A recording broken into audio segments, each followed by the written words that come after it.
So hello guys, welcome back to the video. मेरा नाम है मोहित जोशी और आप देख रहे हैं आपका अपना YouTube channel commerce with MJ, जिसमें आज हम बात करने वाले हैं कंपनी लॉ के बारे में, जिसमें हम चैप्टर 3 को आज पढ़ेंगे और सेक्शन 23 से लेके 42 को क्विकली हम रिवाइज करने वाले हैं। तो चलिए शुरू करते हैं आज की वीडियो। आइए बात करते हैं चैप्टर नंबर 3, जो कि बात करता है prospectus and allotment of securities के बारे में। ओके, तो सेक्शन नंबर 23 जो इसका पहला सेक्शन है वो कहता है about the public offer and private placement. Section 23 किसके बारे में बात कर रहा है? Public offer and private placement. अब क्या होता है public offer and private placement? देखिए, जब भी कोई कंपनी अपने अगर कोई पब्लिक कंपनी है तो वो क्या करेगी, अपने सिक्योरिटीज़ को इशू करने के लिए पब्लिक को शेयर्स अपने देगी। और प्राइवेट प्लेसमेंट वाले किस तरीके से अपने शेयर्स देते हैं, आइए देखते हैं पहले। तो देखिए, पब्लिक कंपनी जो सिक्योरिटीज़ इशू करती है वो 3 तरीके से पब्लिक कंपनी इशू कर सकती है। पहला, पब्लिक बाय प्रोस्पेक्टस, अपने प्रोस्पेक्टस इशू करके पब्लिक इशू कर सकती है, वो पब्लिक को शेयर दे सकती है, यानी कि आईपीओ के माध्यम से या फिर एफपीओ या फिर ऑफर फॉर सेल के माध्यम से वो अपने शेयर्स को इशू कर सकती है। दूसरा, पब्लिक कंपनी प्राइवेट प्लेसमेंट, यानी कि प्राइवेट प्लेयर्स को भी अपने शेयर्स इशू कर सकती है। और तीसरा है पब्लिक कंपनी राइट इशू और बोनस इशू के माध्यम से अपने शेयर्स को इशू कर सकती है। वही अगर हम बात करें प्राइवेट कंपनी की, तो प्राइवेट कंपनी सिर्फ 2 तरीक़ों से अपने शेयर्स को इशू कर सकती है, वो है थ्रू प्राइवेट प्लेसमेंट और दूसरा है राइट इशू और बोनस इशू के माध्यम से। तो ये हमारा सेक्शन नंबर 23 बात करता है। ओके, आई होप आपको ये क्लियर हो गया होगा कि सेक्शन नंबर 23 हमारा public offer and private placement की बात कर रहा है, जिसमें हम public offer, private placement, right issue and bonus issue को हमने देखा। इसके बाद बात करते हैं सेक्शन नंबर 24 की, जो कि बात करता है पावर ऑफ सेबी के बारे में। Power of SEBI to regulate issue and transfer of security, कि सेबी के पास पावर है, किस चीज़ की पावर, कि वो रेगुलेट कर सकता है issue and transfer of securities. जो भी लिस्टेड कंपनीज होती है, जो भी वो शेयर्स को इशू कर रही होती है, ट्रांसफ़र कर रही होती है, तो इन सबको रेगुलेट करने की पावर किसके पास है? सेबी के पास है। साथ ही साथ SEBI non payment of dividend को भी एडमिनिस्टर करता है। अगर किसी कंपनी ने डिविडेंड डिक्लेयर कर दिया और अभी तक पे नहीं किया, तो सेबी उसको भी एडमिनिस्टर कर रहा होता है। तो लिस्टेड कंपनी का सारा ख्याल सेबी रखता है। अगर अदर केस की बात करें और सारी चीज़ों की बात करें तो सेंट्रल गवर्नमेंट उसका ध्यान रखती है। और अनलिस्टेड कंपनी और अदर कंपनी में सेंट्रल गवर्नमेंट, रजिस्ट्रार और ट्रिब्यूनल, ये सब उन्हें एडमिनिस्टर करते हैं। तो ये सब हमारा सेक्शन नंबर 24। बात करते हैं सेक्शन नंबर 25 की, जो कि बात करता है document containing offer of securities for sale to be deemed prospectus. अब देखिए, section number 25 offer for sale की बात करेगा, एंड आगे हम पढ़ेंगे सेक्शन नंबर 28 है एक, जो कि बात करेगा ऑफर ऑफ सेल की। पहले हम इसको समझते हैं कि ये क्या होते हैं, फिर सेक्शन में आते हैं। देखिए, 2 टर्म है।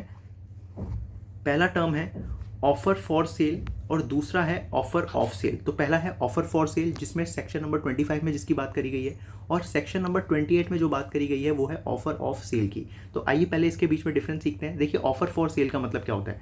देखिए, कोई एक कंपनी है, कंपनी ने क्या किया, कंपनी अपने शेयर्स को पब्लिक को देना चाहती है, तो वो डायरेक्टली पब्लिक को देने के बजाय कंपनी ने एक बीच में इंटरमीडिएरी हायर कर लिया, जिसको हम कह सकते हैं इशूइंग हाउस। तो कंपनी ने अपने सारे शेयर उठा के इशूइंग हाउस को दे दिए। ओके, अब उन्होंने कहा कि तुम इन सारे शेयर्स को पब्लिक में बांट दो। तो ओके, ऐसा किया इशूइंग हाउस ने। तो कंपनी के सारे शेयर लिए इशूइंग हाउस ने, और इशूइंग हाउस ने एक प्रोस्पेक्टस रेज किया और उस प्रोस्पेक्टस के बदले सारे शेयर्स किसको दे दिए? पब्लिक को दे दिए। तो इसको बोलेंगे offer for cell. Okay, I hope आपको क्लियर हो गया होगा। तो इसमें क्या किया, कंपनी ने डायरेक्टली पब्लिक को अपने शेयर नहीं दिए, कंपनी ने एक बीच में इंटरमीडिएरी हायर किया। अच्छा, कंपनी एक इंटरमीडिएरी क्यों हायर करती है? जब कभी कंपनी सेबी की गाइडलाइंस को फॉलो नहीं करना चाहती है, क्योंकि काफ़ी कॉम्प्लिकेटेड गाइडलाइंस होती है उनकी, तो वो क्या करती है, बीच में एक इंटरमीडिएरी हायर कर लेती है, वो उनके शेयर को बिकवा देता है। ठीक है, एक बीच में बिचौलिया की तरह काम करता है इंटरमीडिएरी। ओके, तो जब इंटरमीडिएरी ने कंपनी के शेयर लेके पब्लिक को दे दिए, तो इसको बोलेंगे ऑफर फॉर सेल। तो ये सेक्शन 25 इसके बारे में बात कर रहा है। सेक्शन नंबर 28 जो बात करेगा ऑफर ऑफ सेल की, ये क्या होता है? ऑफर ऑफ सेल का मतलब होता है इसमें कंपनी ने अपने शेयर्स मेंबर्स को दिए, यानी कि पब्लिक को दिए थे। ओके, पब्लिक यानी कि जो उनके मेंबर्स हैं। अब कंपनी ने यहाँ पर शेयर्स मेंबर को दिए। अब किसी मेंबर के पास सपोज बहुत करोड़ों शेयर है, लाखों शेयर है, अब वो क्या करना चाहता है, अपने शेयर्स को बांटना चाहता है, सेल करना चाहता है डायरेक्टली पब्लिक को। तो वो क्या करेगा, पहले कंपनी से, बोर्ड ऑफ डायरेक्टर से राय मशवरा करेगा, उसके बाद वो एक प्रोस्पेक्टस रेज करेगा और तब जाके वो पब्लिक में क्या कर सकता है, अपने शेयर को सेल कर सकता है। ओके, तो इसको बोलते हैं ऑफर ऑफ सेल। जब कंपनी के मेंबर अपने शेयर को सेल करते हैं, कंपनी के मेंबर अपने शेयर को सेल करते हैं पब्लिक को, तो इसको बोलेंगे offer of sale. Okay, I hope आपको क्लियर हो गया होगा। अब हम बात करेंगे यहाँ पर दोनों ने प्रोस्पेक्टस इशू किया है। देखिए, जब भी आप मार्केट में अपने शेयर को सेल करने वाले होते हैं तो उससे पहले आप एक प्रोस्पेक्टस इशू करते हैं। प्रोस्पेक्टस में हर चीज़ की डिटेल होती है कि आप क्यों अपने शेयर सेल करना चाह रहे हैं, ठीक है, आप कितने रेट में अपने शेयर को बेचेंगे। तो इस प्रोस्पेक्टस को, यहाँ के जो प्रोस्पेक्टस होता है उसको बोला जाता है डीम्ड प्रोस्पेक्टस। ओके, जो प्रोस्पेक्टस ये दोनों सेक्शन में इशू हो रहे हैं वो कैसे प्रोस्पेक्टस हैं? Deemed prospectus. डीम्ड यानी कि अज्यूम्ड, यहाँ पर इन प्रोस्पेक्टस को अज्यूम किया जाता है कि ये ही प्रोस्पेक्टस है। ओके, आइए अब बात करते हैं वापस वहीं। तो सेक्शन नंबर 25 में हम थे। तो पहला सेक्शन, ये सेक्शन कह रहा है कि document containing offer of securities for sale to be deemed prospectus. अब डीम्ड प्रोस्पेक्टस जब भी होगा तो उसको अगर कंपनी इशू कर रही है तो इसमें साइन होनी चाहिए बाय 2 डायरेक्टर के द्वारा, इस डीम प्रोस्पेक्टस में साइन होनी चाहिए। अगर कोई फर्म इस डीम प्रोस्पेक्टस को इशू कर रही है तो half of the partner, issuing house में जितने भी पार्टनर हैं उनके आधे पार्टनर इस डॉक्यूमेंट को साइन करे होने चाहिए। अब फिर ये सेक्शन बात करता है to be deem prospectus 1 out of 2 condition to be fulfil. ये ऑफर ऑफ सेल की कंडीशन तभी मानी जाएगी जब कोई 2 में से एक कंडीशन फुलफिल हो जाए। पहली कंडीशन क्या है? Offer of security to public within 6 month after the allotment. देखिए, पहला कह रहा है, देखिए मैंने यहाँ पर आपको बताया था कि कंपनी ने अपने शेयर किसको दे दिए थे? इंटरमीडियरी को। अब इंटरमीडियरी को, पब्लिक को वो शेयर देने हैं, तो अगर वो 6 महीने के अंदर पब्लिक को शेयर दे देती है तो वो पहली कंडीशन फुलफिल कर लेगी। ओके, अगर इंटरमीडियरी पब्लिक को 6 मंथ्स के अंदर शेयर को सेल कर देती है तो पहली कंडीशन हो गई फुलफिल। दूसरी कंडीशन है, तो पहली कंडीशन क्या थी कि offer of securities to public within 6 months after the allotment. तो कंपनी ने उनको अलॉट कर दिया और उस अलॉटमेंट के बाद विद इन 6 मंथ अगर वो पब्लिक को देती है तो पहली कंडीशन फुलफिल हो गई ऑफर फॉर सेल की। दूसरी कंडीशन है whole consideration to be received by company in respect of security has not been received by it. देखिए, मैं इसको समझाता हूँ वहाँ से ही कि यहाँ देखिए कंपनी ने क्या किया था, अपने शेयर को इंटरमीडियरीज को दिया था, लेकिन इंटरमीडियरी ने उन्हें कोई पैसे नहीं दिए। कंपनी ने कहा कि पहले तुम शेयर को सेल कर लो, जो पैसे आएंगे वो बाद में आके दे देना। तो कंपनी को, इंटरमीडियरी ने आगे पब्लिक को शेयर सेल कर दिए, लेकिन कंपनी को अभी तक उसके पैसे नहीं मिले हैं, तो ये भी कंडीशन सेटिस्फाई हो सकती है फॉर डीम्ड प्रोस्पेक्टस। ओके, तो यही वाली बात है। तो whole consideration to be received by company, अभी कंपनी को कंसिडरेशन रिसीव्ड होनी है, हुई नहीं है। किसके रिस्पेक्ट में? सिक्योरिटी के रिस्पेक्ट में। जो सिक्योरिटी बांटी गई उसके रिस्पेक्ट में अभी तक कंपनी को पैसा नहीं मिला है। ओके, तो ये था हमारा सेक्शन नंबर 25। अब बात करते हैं सेक्शन नंबर 26 की, जो कि बात करता है matter to be stated in prospectus. जो भी हम प्रोस्पेक्टस इशू करेंगे तो उसमें क्या क्या चीज़ें लिखी होनी चाहिए? तो कंपनी के जनरल फाइनेंस और स्टैट्यूटरी इन्फॉर्मेशन सारी उसमें लिखी होनी चाहिए। प्रोस्पेक्टस की वैलिडिटी के बारे में सेक्शन बात करता है कि जो भी प्रोस्पेक्टस इशू किया जाएगा वो 90 डेज तक ही उसकी वैलिडिटी होने वाली है, from the date of delivery to ROC. तो आरओसी को जब आप दोगे अपने प्रोस्पेक्टस को रजिस्ट्रार ऑफ कंपनीज को, तो तब देने के बाद से 90 डेज तक उसकी क्या रहेगी? वैलिडिटी रहेगी। और हाँ, अगर बीच में किसी ने कोई भी यहाँ पर धोखाधड़ी करी तो उसको फाइन भरना पड़ेगा। मिनिमम है 50,000 एंड मैक्सिमम है 3 लाख का फाइन। इसके बाद है सेक्शन नंबर 27। ये किसके बारे में बात कर रहा है? Variation in terms of contract objects in the prospectus. अब देखिए, आपने प्रोस्पेक्टस इशू किया, उस प्रोस्पेक्टस को देख के ही जो पब्लिक होती है वो आकर्षित होती है, अट्रैक्ट होती है और पैसे को इन्वेस्ट करने के लिए तैयार होती है। अब सपोज आपने बोला था कि हम ये काम करेंगे इसलिए आप पैसा ले रहे हो, और आगे चल के आपने जो जो चीज़ें प्रोस्पेक्टस में लिखी थी उसमें आप वेरिएशन करना चाहते हो, चेंजेस करना चाहते हो, तो क्या ये पॉसिबल है? तो हाँ, ये पॉसिबल है। देखिए, use of funds according to prospectus. सबसे पहले तो अगर आपको जो प्रोस्पेक्टस के बदले आपने जो पैसा मंगाया है तो उसी जैसा आपने लिखा था प्रोस्पेक्टस में वैसे ही उसको आप यूज़ करो। कंपनी अगर वेरी करना चाहती है, चेंज करना चाहती है, तो उसको स्पेशल रेजोल्यूशन पास करना पड़ेगा इसके लिए, जिसके लिए उसे फॉर्म PAS 1 फिल करना पड़ता है। PAS क्यों रखा गया? क्योंकि हमने पढ़ा है, इस चैप्टर का नाम क्या है? Prospectus and allotment of security. Okay, तो इसी का शॉर्ट फॉर्म है PAS 1। तो यहाँ पर जितने भी फॉर्म होंगे वो PAS के नाम से होंगे, 1 2 3 4। ओके, तो यहाँ पर अगर कंपनी को प्रोस्पेक्टस में कोई चेंजेस करने हैं तो उसके लिए उन्हें फॉर्म PAS 1 फिल करना है, स्पेशल रेजोल्यूशन पास करना पड़ेगा और पब्लिश करना पड़ेगा न्यूज़पेपर में। ये चीज़ दिखानी पड़ेगी कि हम चेंजेस ला रहे हैं। ओके, न्यूज़पेपर इंग्लिश होना चाहिए और प्लस वर्नैकुलर लैंग्वेज में होना चाहिए। Fund to purchase equity not allowed. अब जो भी पैसा उन्होंने रेस किया है उस पैसे से वो कोई इक्विटी, किसी कंपनी के शेयर नहीं परचेज कर सकते हैं। ओके, फिर है if existing share holder are not happy. अगर जिस शेयर होल्डर ने पैसा लगाया है और उसको फर्म के इस वेरिएशन से वो खुश नहीं है तो वो कंपनी उसको अपॉर्चुनिटी देती है टू एग्जिट आउट, कि आप अपना पैसा वापस लेके जा सकते हैं। अगर कोई शेयर होल्डर फर्म के इस वेरिएशन से खुश नहीं है तो कंपनी उस शेयर होल्डर को अपॉर्चुनिटी देती है कि आप अपना पैसा लेके जा सकते हैं। ओके, फिर है सेक्शन नंबर 28 जिसके बारे में बात मैंने अभी करी, offer of sale by certain of share by certain member of company. तो यहाँ पर क्या करता है, एक कंपनी का एक कोई मेंबर अपने शेयर को सेल कर रहा होता है तो उससे पहले वो एक बोर्ड ऑफ डायरेक्टर से कंसल्ट करता है, और जब भी वो अपने शेयर को सेल कर रहा होता है तो कंपनी को काफ़ी खर्चा उठाना पड़ता है, तो वो सारा खर्चा कौन रिम्बर्स करता है, वही मेंबर जो अपने शेयर को सेल कर रहा होता है। तो वो सारे खर्चे को कंपनी को दे देता है, जो भी खर्चा इसमें बीच में आ रहा होता है। ठीक है, देन है section number 29 is about the public offer of securities in demat form.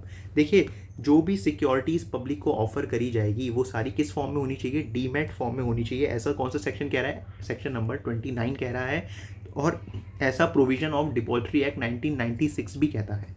तो डिपॉजिटरी एक्ट 1996 का प्रोविजन कहता है कि सारे जो पब्लिक ऑफर होंगे सिक्योरिटी वो डीमैट फॉर्म में अब होने चाहिए।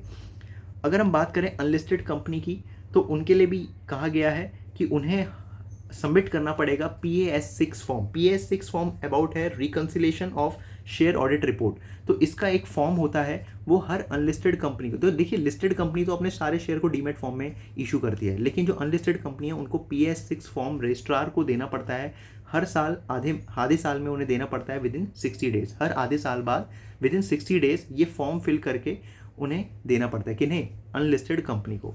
और अगर इस सेक्शन में कोई भी ग्रीवेंसेज होंगे तो वो कहाँ पर सबमिट करी जाएंगी, IEPF, investor education protection fund में। तो ये सेक्शन नंबर 29 था। बात करते हैं इसके बाद सेक्शन नंबर 30 की, जो कि बात करता है एडवर्टाइजमेंट ऑफ प्रोस्पेक्टस। देखिए, जब भी आप अपने प्रोस्पेक्टस की एडवर्टाइजमेंट करेंगे तो एडवर्टाइजमेंट में सारे कंटेंट्स क्लियर होने चाहिए। MOA के अंदर जो भी लिखे होते हैं, आपके जो मेमोरेंडम एसोसिएशन है, वो सब इसमें होना चाहिए। 31 यहाँ पर जो सेक्शन है वो बात कर रहा है अबाउट द सेल्फ प्रोस्पेक्टस। देखिए, सेल्फ प्रोस्पेक्टस क्या होता है, सेल्फ प्रोस्पेक्टस यानी कि ऐसा प्रोस्पेक्टस जो कि वैलिड रहेगा फॉर 1 ईयर, 1 ईयर तक जिसकी वैलिडिटी रहती है, ऐसे प्रोस्पेक्टस को सेल्फ प्रोस्पेक्टस कहते हैं।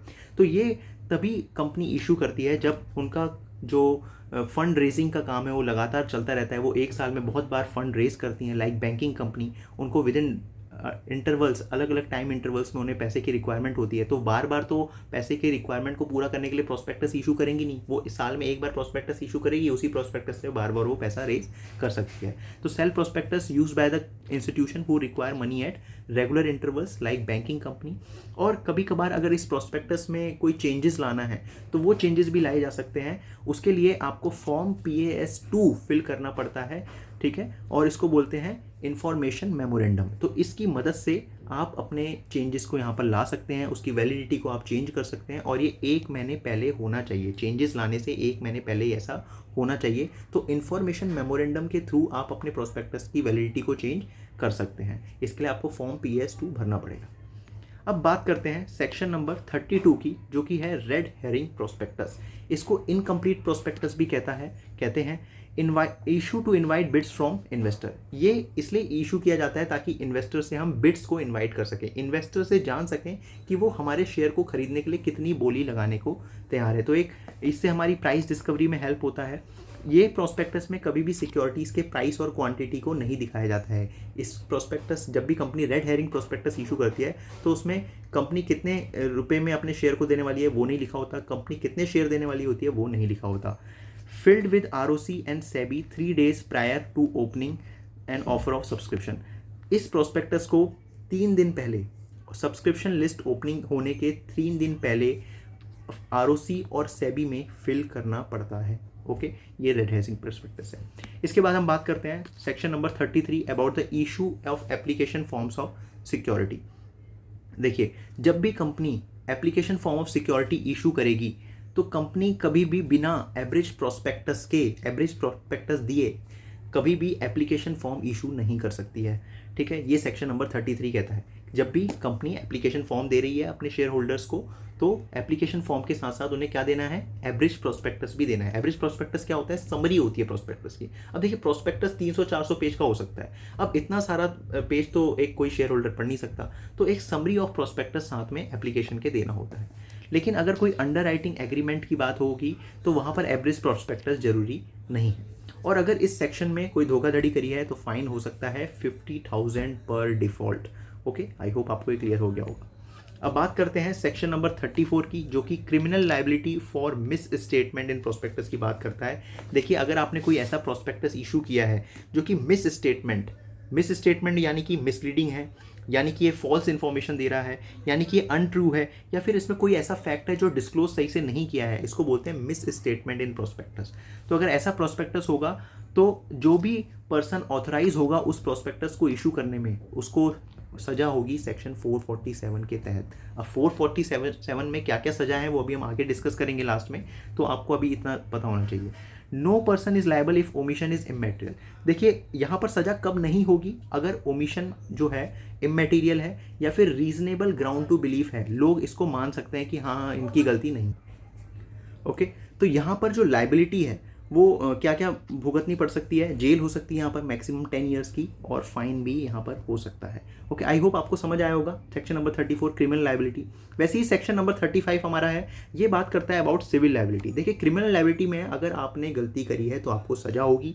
सिविल लाइबिलिटी कहता है कि अगर आपने गलती करी है तो आपको कंपनसेशन देना पड़ेगा। ये सजा की बात नहीं करता, ये बोलता है कंपनसेशन दो आप। यहाँ पर लाइबिलिटी क्या है, कंपनसेट फॉर द डैमेज और लॉसेस, और ये लाइबिलिटी अनलिमिटेड भी हो सकती है। और यहाँ पर कौन सा पर्सन लाइबल नहीं होगा, if he withdraw his consent before the issue of prospectus. अगर प्रोस्पेक्टस इशू होने से पहले किसी बंदे ने अपना कंसेंट विड्रॉ कर लिया, बोला मैं तो इसमें हुई नहीं, प्रोस्पेक्टस इशू करने में तो मेरा कोई रोल ही नहीं, ठीक है, या फिर the prospectus was issue without his consent और नॉलेज, या फिर कोई ऐसा बंदा है वो कह रहा है कि मेरी नॉलेज के बिना ही प्रोस्पेक्टस इशू कर दिया गया है, तो उसको लायबल नहीं माना जाएगा, उसको दोषी नहीं माना जाएगा। इसके अलावा जो भी प्रोस्पेक्टस इशू करने में शामिल है सबको दोषी माना जाएगा। और यहाँ पर सिविल लायबिलिटी उनकी ये होगी कि उन्हें कंपनसेट करना पड़ेगा डैमेज या फिर लॉसेस के लिए। ओके, देन बात करते हैं सेक्शन नंबर 36, जो कि बात करता है punishment for fraudulently inducing person to invest money. अगर कोई ऐसा पर्सन है जो किसी को फ्रॉडुलेंटली इंड्यूस कर रहा है, बहला रहा है, फुसला रहा है कि इस कंपनी के शेयर ले लो, इस कंपनी के शेयर ले लो, बढ़ने वाला है, तो ऐसे में भी आपको पनिशमेंट हो सकती है, ये सेक्शन नंबर 36 कहता है। तो इसके लिए भी आप सेक्शन 447 के तहत लायबल होंगे। ओके, फिर है बात करते हैं सेक्शन नंबर 37 की, जो कि एक्शन बाय अफेक्टेड पर्सन्स के बारे में बात कर रहा है। इसमें कह रहा है कि ऊपर जो जितने भी सेक्शन हैं, जैसे सेक्शन नंबर 34, 35, 36, इसके तहत कोई भी बंदा अगर अपने केस को फाइल करना चाहता है, या फिर ग्रुप ऑफ पर्सन्स इसके तहत अपने केस को फाइल करना चाहते हैं, अगर उनके साथ कोई मिसलीडिंग चीज़ हुई है, ओके, तो वो यहाँ पर सेक्शन 37 में आके केस को फाइल कर सकते हैं। तो मतलब बहुत सारे लोगों के साथ हुई होगी, ठीक है, घटना, तो सब लोग आके मिलके सेक्शन नंबर 37 के तहत उस कंपनी में केस फाइल कर सकते हैं। फिर है सेक्शन नंबर 38, ये बात करता है punishment for personation for acquisition etcetera of security. देखिए, कभी कभार क्या होता है, एक पर्सन अपने आप को एक सिंगल पर्सन अलग अलग नाम से शेयर परचेज कर सकता है, तो इसको बोलते हैं पर्सोनेशन। ओके, पनिशमेंट फॉर पर्सोनेशन, या फिर अपने आप को डिफरेंट दिखा के किसी दूसरे नाम से शेयर परचेज कर सकता है। तो अगर आप ऐसे सिक्योरिटीज़ को परचेज कर रहे हैं तो इसके लिए भी आपको पनिशमेंट भुगतनी पड़ेगी, और इसमें भी पनिशमेंट अंडर सेक्शन 447 मिलती है। तो use more than one name और यूजिंग फिक्टिशियस नेम, या तो आप एक से ज़्यादा नाम यूज़ करके शेयर्स को खरीद रहे हैं या सेल कर रहे हैं, या फिर आप fictitious name, false name use करके शेयर को खरीद बेच रहे हैं, तो ऐसे में क्या होगा, डिसगॉजमेंट, जो भी आपने मुनाफा कमाया होगा, गेन कमाया होगा, वो सब गेन आपसे ले लिया जाएगा, और उस सब गेन को कहाँ ट्रांसफ़र कर दिया जाएगा, IEPF में, इन्वेस्टर एजुकेशन प्रोटेक्शन फंड में वो सारा गेन ट्रांसफ़र कर दिया जाएगा। आई होप यहाँ तक आपको क्लियर हो गया होगा। अब बात करते हैं सेक्शन नंबर 39 की, जो कि है allotment of securities by company. देखिए, कंपनी अलॉटमेंट ऑफ सिक्योरिटीज़ करती है, वो एक सेक्शन कह रहा है no allotment until minimum amount has been subscribe and sum payable on application. देखिए, आपने पढ़ा होगा, जब भी कंपनी शेयर इशू करती है तो वो एप्लीकेशन में कुछ पैसा मंगाती है, अलॉटमेंट में, ओके, देन कॉल्स में अलग अलग पैसा मंगाती है, आपने क्लास 12th में पढ़ा होगा। तो अगर कंपनी को मिनिमम अमाउंट सब्सक्रिप्शन में नहीं मिलता तो तब तक कंपनी अलॉटमेंट भी नहीं कर सकती। 90% एक मिनिमम सब्सक्रिप्शन है, ये आपको पता होगा कि मिनिमम सब्सक्रिप्शन 90% से कम नहीं होना चाहिए। अगर कंपनी 10 लाख रुपए, सपोज 10 लाख रुपए कंपनी अलॉट करना चाहती है, तो अगर उन्हें 9 लाख रुपए नहीं मिले तब तक वो शेयर्स को अलॉट नहीं कर सकती। ओके, दूसरा है application not less than 5% of face value may be specified by SEBI. Application जो होना चाहिए फेस वैल्यू से 5% कम नहीं होना चाहिए। एप्लीकेशन पर जो पैसा आ रहा है ना वो 5% से कम नहीं होना चाहिए। सपोज शेयर का प्राइस 100 रुपये है तो 5 रुपये से कम एप्लीकेशन पे पैसा कम नहीं मंगा सकती। 5 रुपये से ज़्यादा ही एप्लीकेशन पे कंपनी को मंगाना पड़ेगा। Okay, minimum application money to be paid by applicant during the application money shall not be less than 25% of issue price. Company ने जितना पैसा मंगाया उसका, अब सपोज मेरे को शेयर परचेज करना है तो कंपनी ने मेरे से जितना पैसा मंगाया उससे 25% से कम पैसा मैं कंपनी को नहीं दे सकता। ओके, कंपनी जितना ही पैसा मेरे से मंगाएगी 25% से ज़्यादा ही पैसा मुझे कंपनी को देना पड़ेगा। ओके, देन है if minimum amount not subscribe with in 30 days. Company ने पैसा मंगाया और 30 दिन के अंदर कंपनी को पैसा नहीं मिल पाया तो जितना पैसा मिला होगा कंपनी को उसे वापस करना पड़ता है विद इन 15 डेज। 15 डेज के अंदर कंपनी को वो पैसा वापस करना पड़ता है। ओके, और क्या बात करता है ये सेक्शन बात करता है सपोज कंपनी को पैसा मिल गया, जितना कंपनी ने मंगाया बढ़िया पैसा मिल गया तो कंपनी क्या करती है, अलॉटमेंट करती है। और इस अलॉटमेंट ऑफ सिक्योरिटीज़ करने के बाद उसको ये सब चीज़ें फाइल भी करनी पड़ती है। किसके द्वारा, किसके साथ, रजिस्ट्रार के साथ उनको ये सब चीज़ें फाइल करनी पड़ती है of about return of allotment. तो जिनको उन्होंने अलॉटमेंट करी है तो उसकी रिटर्न ऑफ अलॉटमेंट भी उन्हें फाइल करनी पड़ती है विद इन 30 डेज। ओके, अगर कंपनी अलॉटमेंट ऑफ सिक्योरिटीज़ करती है तो उसको रजिस्ट्रार में उन्हें फाइल भी करना पड़ता है return of allotment with in 30 days. इसके लिए उन्हें फॉर्म जो भरना होता है वो है PAS3। और यहाँ पर अगर इस सेक्शन में कोई डिफ़ॉल्ट किया तो 1000 पर डे का फ़ाइन और 1 लाख तक जा सकता है ये फ़ाइन। जो भी कम होगा वो लग सकता है कंपनी को।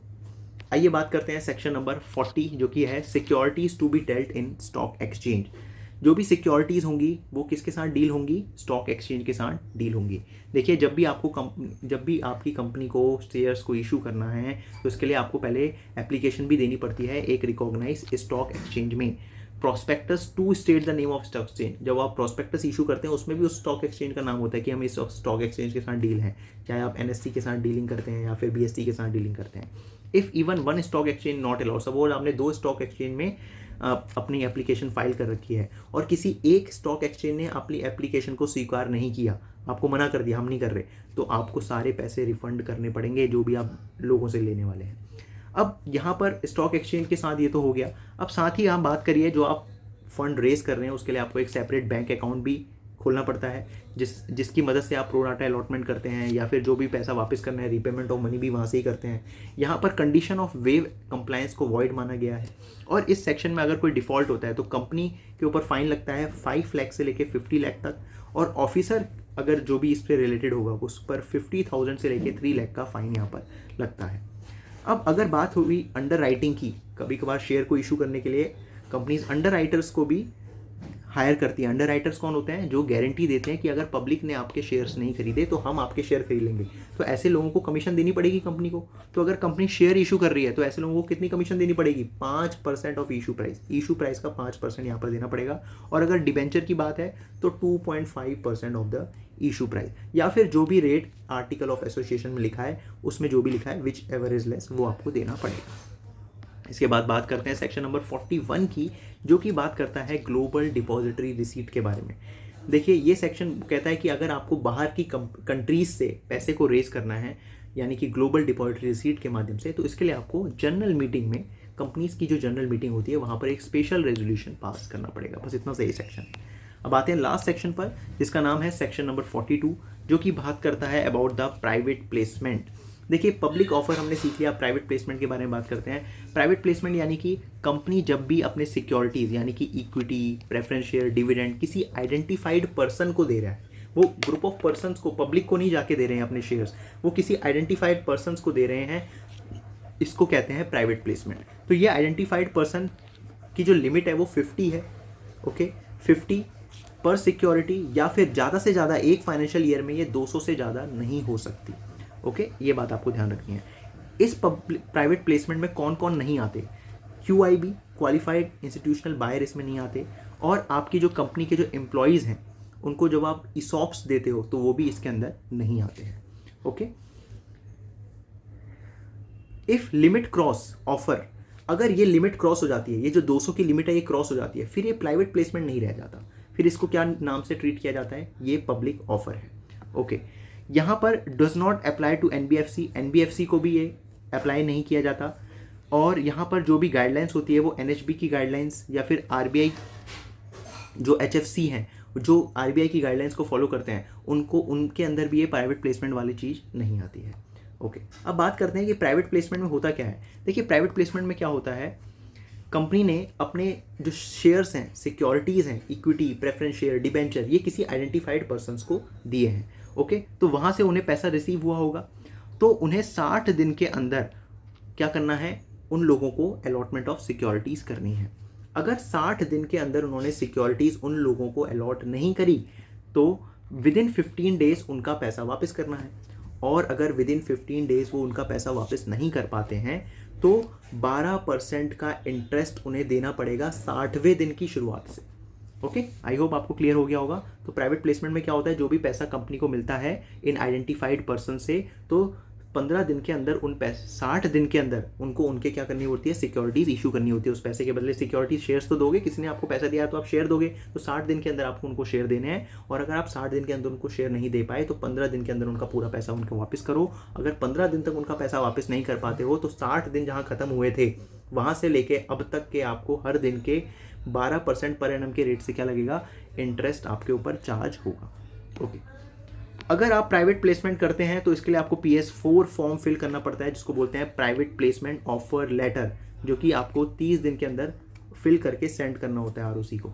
देन PS5 भी आपको यहाँ पर फिल करना पड़ता है, जिसमें आप रिकॉर्ड फिल करते हो कि किस किस को आपने प्राइवेट प्लेसमेंट करी है। साथ साथ क्योंकि आपने यहाँ अलॉटमेंट भी करी है सिक्योरिटीज़ की, तो रिटर्न ऑफ अलॉटमेंट यानी कि PS3 वाला फॉर्म भी यहाँ पर आपको ROC के साथ फिल करना पड़ता है।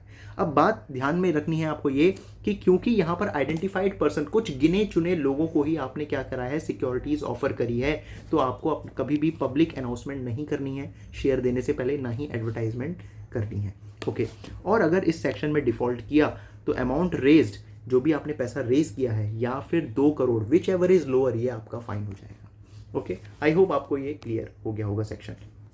अब कुछ अंतिम चीज़ों की बात करते हैं। जैसे ROC की हमने बात करी थी, जो रजिस्ट्रार ऑफ कंपनी है ये मिनिस्ट्री ऑफ कॉर्पोरेट अफेयर्स के अंदर आती है। ओके, अब हम बात कर रहे थे जब हम सेक्शन 33, 34, 35, 36, हाँ ये 4 सेक्शन में हमने पनिशमेंट की बात करी थी, क्रिमिनल लायबिलिटी, सिविल लायबिलिटी। तो मैंने इसमें बताया था कि यहाँ पर जो भी पर्सन डिफ़ॉल्ट करता है तो उसको लायबिलिटी पे करनी पड़ती है विद रेफरेंस टू सेक्शन 447।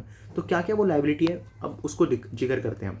देखिए पहली जो लायबिलिटी है यहाँ पर सेक्शन 447 में, कि अगर आप 447 के तहत लायबल हो गए तो या तो आपको फाइन होगा या जेल होगा या दोनों हो सकता है। तो अगर आपने फ्रॉड किया है जो कि 10 लाख से कम का है, या फिर 1% ऑफ टर्नओवर से कम, 1% ऑफ टर्नओवर या फिर 10 लाख से कम का अगर आपका फ्रॉड है, तो आपको फाइन हो सकता है 50 लाख तक का, या फिर आपको जेल हो सकती है 5 ईयर्स तक की।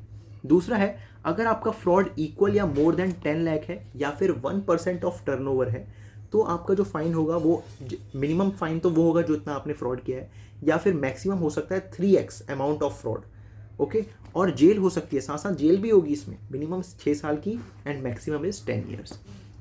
तीसरा है, अगर आपने पब्लिक इंटरेस्ट को यहाँ पर क्षति पहुँचाई है, ओके, तो यहाँ पर आपको फाइन होगा, मिनिमम अमाउंट ऑफ फ्रॉड जो आपने किया है मैक्सिमम है उसका 3x हो सकता है, और साथ साथ आपको जेल मिनिमम 3 ईयर्स की एंड मैक्सिमम 10 ईयर्स की आपको जेल यहाँ पर हो सकती है।